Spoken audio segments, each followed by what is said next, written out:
Earthquake, Alaska, 1964, by Becky Cheston, illustrated by Cedric Lucas. Page 3. Just stay there on the bed, Josie, said Kaya, and don't touch anything. Kaya arranged a jumble of berets into a tidy row on her dresser. Instantly, she regretted snapping at her cousin. After all, Josie was only 8 years old, 2 years younger than Kaya. But Josie was always getting in the way. If Kaya had her way, Josie wouldn't even be staying with Kaya's family. But Josie's mother was in the hospital, so where else was she supposed to go? Kaguyak, Kaya's Aleut village, was too small to allow many choices, and the nearest neighboring villages were miles away, up Alaska's coast. Sorry I snapped at you, Josie. I didn't mean to sound rude. Here, try these on, Kaya said. She handed 2 berets to her cousin. Page 4. Kaya tucked some bracelets into a carved wooden box. But please, don't take these out again without asking, okay? Her cousin nodded and smiled shyly. Still, she looked wounded by Kaya's words. Kaya sighed. She guessed she did sound harsh at times. Kaya liked Josie enough, though she had never spent much time with her till then. But even so, she longed to have her room all to herself again. She resented Josie for taking away her privacy, the only space in their little house that Kaya had all to herself.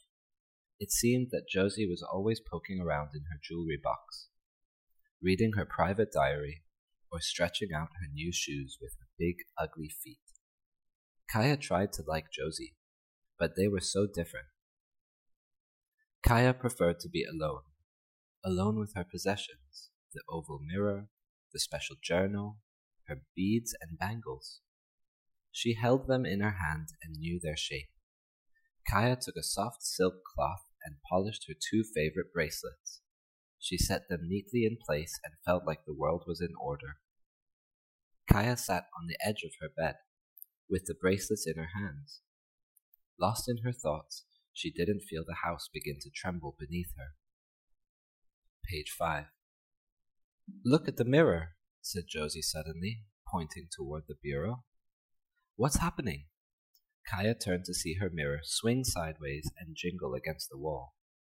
For a moment, Kaya stood as if she were frozen. She couldn't understand why everything around her was shaking. On top of the dresser, her berets danced out of line and fell onto the floor. Come on, Josie yelled. We've got to get out of here. She grabbed Kaya's hand and pulled her toward the door. Kaya hesitated. Where had she last hidden her diary? And her special brush, the one with flowers painted on its back. Kaya, move! It's an earthquake! Josie pulled Kaya toward the door, but Kaya wrenched free. Page 6. Maybe it's just a small earthquake, Kaya argued. Maybe it's almost over. No, Kaya, we've got to get out now. This feels like a strong one, and we can't take any chances, Josie yelled. Kaya still wouldn't budge. She couldn't leave all her things. She dashed toward the bureau and tried to grab her bracelets. But suddenly, Papa was at her side, and Mama with her brother, little Willie. Papa grabbed Kaya's hand and dragged her through the kitchen. Just then, a shelf crashed to the floor, and plates and bowls smashed to the floor behind them. Kaya's father didn't need to drag her anymore. Kaya began running as quickly as she could. She heard more dishes fall and break as they ran outside. Page 7. Outside, the girl saw the people of the Aleut fishing village pouring out their homes. Kaya's family joined their neighbors as they all ran and climbed toward higher ground. The earth shuddered violently, like an angry bear, and Kaya fell to the ground. Cracks opened like veins in the stone paths. Lying on the path, Kaya looked back toward the harbor and saw the wooden pier buckle, then sink into the water. Then she looked back at her home.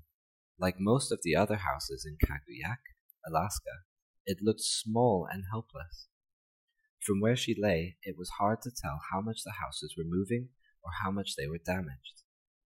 The water beyond was dark and churning with waves. "Head away from the shore!" Papa yelled as he ran to help an elderly neighbor who had fallen. Frantic parents held their children's hands, struggling to walk over the heaving earth. Children screamed out in terror, not able to understand what was happening. Grandparents tried to keep up with their families. Kaya saw two people being pushed in wheelchairs nearby. For a moment, Kaya didn't see her mother. Then she heard her mother scream. She saw Mama, still holding Willie, lose her balance. Mama tumbled backwards onto an uprooted bush. She held Willie tightly against her chest, cushioning the baby's fall. Kaya tried to run to help her mother, but the tremors pitched her sideways. Page 8. Page 9. Up ahead, Kaya saw Josie crawling toward Mama. For an 8-year-old, Josie was tall and strong. As Kaya watched, Josie reached Mama and grabbed Willie. Without the baby in her arms, Mama struggled to her feet. Kaya was envious of Josie's strength and composure. She wished that she had been the one to help her mother. Just then, another tremor dashed Kaya to the ground, interrupting her thoughts. Kaya pawed at the soil. The steep slope continued to move beneath her. She was only a short distance behind the others, but unable to do anything but yell for help. Again, it was Josie who came to the rescue.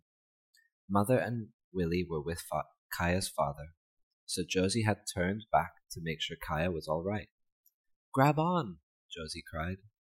Her cousin hooked one hand around a root to steady herself, then reached toward Kaya. The loose soil crumbled and slipped as Kaya's feet worked to get traction, but Josie caught her hand. As Josie pulled, Kaya was able to scramble to Josie's side. Kaya threw her arms around her cousin.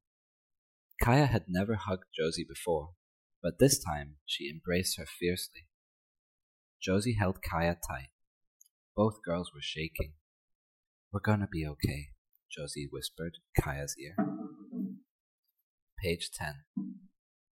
The tremor was dying down as the two cousins ran up the last few feet to the top of the hill. There they stood with the rest of the villagers and turned to look back. Quiet had finally descended on the little seacoast town. The earth had stopped shaking. "It's all over," Kaya exclaimed, still breathless from her ordeal. "We're safe." Remarkably, they were safe. Everyone had escaped, though not without injury. One man had broken ankle from a fall. A boy had broken his wrist, and many people had cuts and bruises, but it seemed as if the earthquake's fury had ended. Many people said they wanted to go back to their homes. Several of the old men standing nearby solemnly shook their heads. "No, now comes the worst," said one, shading his eyes and looking toward the sea. "The flood is coming." Kaya had heard about how when the earth shook, it stirred up the sea, sending giant waves crashing over the land. Tsunamis, they were called. But she had lived in Kaguyak all of her life. She had heard many tall tales about the wild ways of the ocean, and she didn't believe them all. Page 11. But now, looking at the shore, Kaya realized that the water had risen so high that it almost reached the line of homes. Then the water pulled back powerfully, sucking sand and pebbles into a churning wall of water. With a collective gasp, the villagers watched as a towering wave began to roll toward their village.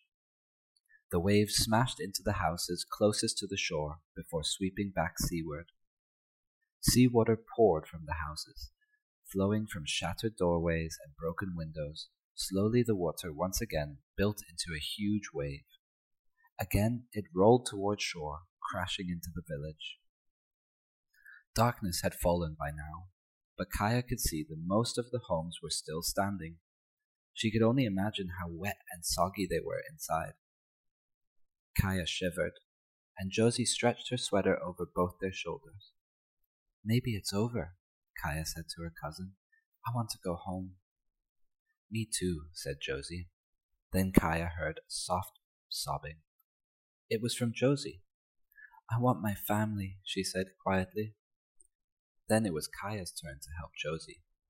We are your family now, she replied, hugging Josie tightly. Papa heard the girls. It's not safe yet. They say the third wave is always the worst. Page 12. No, it couldn't be true, Kaya thought. She didn't want to believe that another wave would strike. Surely their homes couldn't withstand another blow. Papa and the other men had timed the interval between the two waves. They thought the interval might be long enough to send a group down the hill for supplies. A few brave men volunteered to go down. They quickly formed a group and started toward the town. Kaya could hear their voices as they jogged toward town, discussing which necessities were most important to retrieve. They couldn't be certain exactly how much time they would have, but each man knew it would be very little.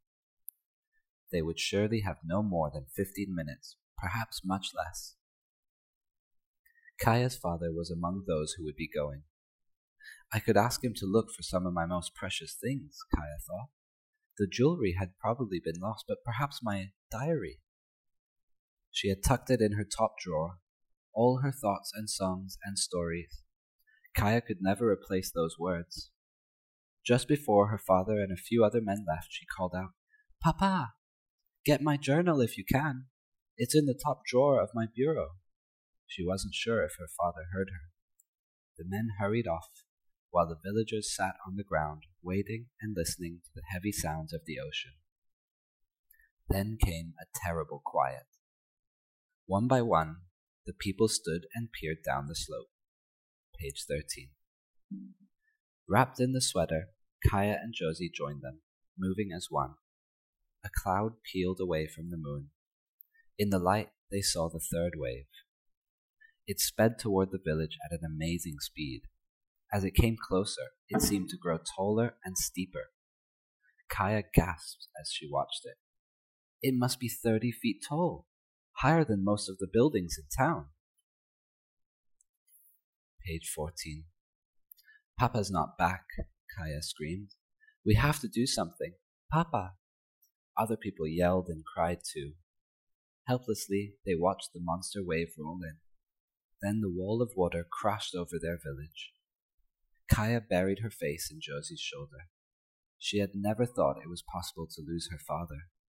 Losing her possessions was insignificant. Nothing was as important as her father's life. She was ashamed of asking her father to get her journal. Desperately, she and the other villagers looked toward town. Kaya, look! Cried her mother. The men were running up the hill. They had escaped just in time. Kaya ran to her father. Though he was busy passing out blankets and flashlights, she flung her arms around his neck. Papa, Papa, I was so scared for you, Kaya cried, with tears of relief streaming down her cheeks. Mama, Josie, and little Willie joined them. Then someone shouted, The village! Look at the houses! The wave had pulled back to sea, leaving a grim scene behind. Of Kaguyak's dozen homes, at least 6 were badly damaged. The sea had knocked 2 buildings partly off their foundations and flooded the interior of all the remaining structures. Roofs were hanging limply where walls had collapsed. 2 houses, including Kaya's, were no longer even there. They had been smashed and swept out to sea. Only the houses farthest from the shore escaped the terrible damage. Silence settled over the villagers on the hill. Page 15. I'm sorry, Kaya, Papa whispered.